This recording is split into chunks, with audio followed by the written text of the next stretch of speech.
What's up, people? This is the Vinyl Casket, home to the lamest taste.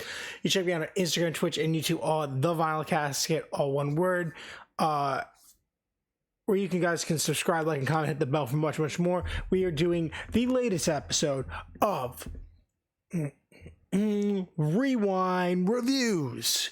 If you don't know, Rewind Reviews is my series playlist on this channel where I talk about overviews, my personal reactions to either rewatching or watching for the first time a franchise, a trilogy, a series, something that has a long amount of history and content that isn't just one singular thing that for me to review, but multiple in a way.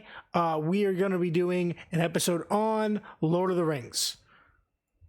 This is Fellowship of the Ring, The Two Towers, and Return of the King, released in 2001, 2002, and 2003, all respectively, with about little less than about a year after the release of each of those, a extended cut version was also released.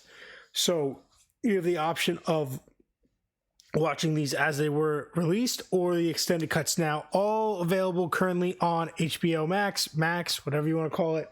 I believe they're all rated about PG-13, and they range anywhere to about 3 hours each. The extended cuts being close to 4, maybe even over. I love these movies. I grew up on these movies. I have vivid memories of going to theaters with my best friend 3 years in a row, seeing the Hobbit releases. So I have a great sentimental value with these. I sat down with my wife to watch the trilogy for the first time with her. Recently we had done Star Wars, and now we were doing Lord of the Rings. So I got to rewatch it, re-experience it, and I haven't in a very long time, and I haven't watched all 3 movies in a row like this in a very long time. So I have a kind of renewed perspective going into it as a 30-year-old man of what this is. Off the bat, we're over-reviewing this as a whole, as a trilogy. This is an amazing trilogy. This trilogy feels like one gigantic movie, the way it is paced and the way it extends from movie to movie. There's times where I think things that happen in one movie actually happen in another movie because of how, intertwined these 3 are. You can't you could watch them in whatever order you want, whenever you want, if you just want to watch one, but watching them as a unit, as a trilogy, is very, very cohesive. It's just done well. That being said, moving on, I think that this movie has not aged at all through special effects, graphics, CGI, visually. It looks like you could have told me it was made 10 years ago and not 20 years ago. So I think that's awesome. You could have even said it was made 6 years ago. I would believe you. It is really well done. It's close to that, Game of Thrones aesthetic. It is just really done. Obviously, Ring of Power is way better graphically and visually, but that's because of what it is. I think this holds up. I think it looks great. Editing, acting, pacing, dialogue, everything in these movies is so well done. It's hard to see. There's very few trilogies, I feel like, out there that is a consistent story. There's a movie, a sequel, and another sequel with periods of time in between the movies. That's a very common occurrence, especially nowadays. Star Wars being the original 3 movies being 3 consecutive occurring movies, that there is almost very little time in between those movies. They almost directly follow the events of each other.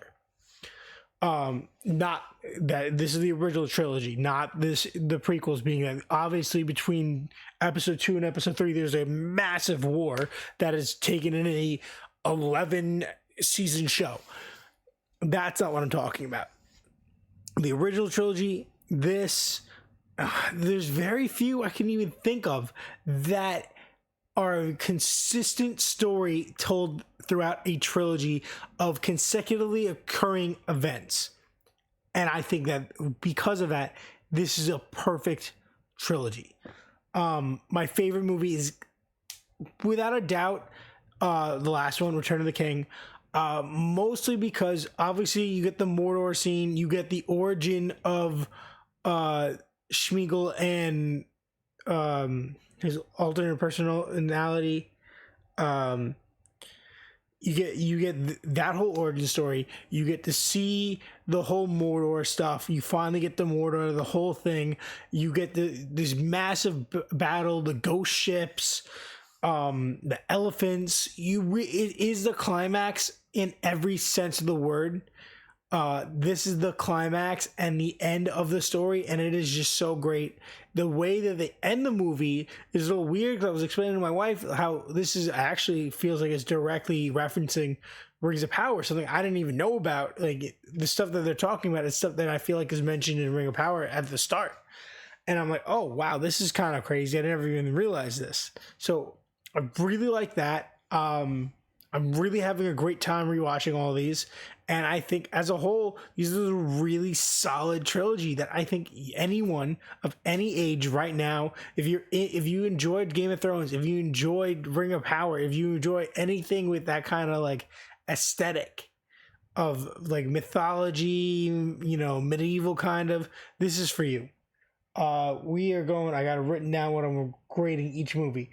We're doing, okay, Fellowship of the Ring, we're doing a 4.5 out of 5. Towers, we're doing 4.6, and then we're gonna do a 4.7 on Return of the King.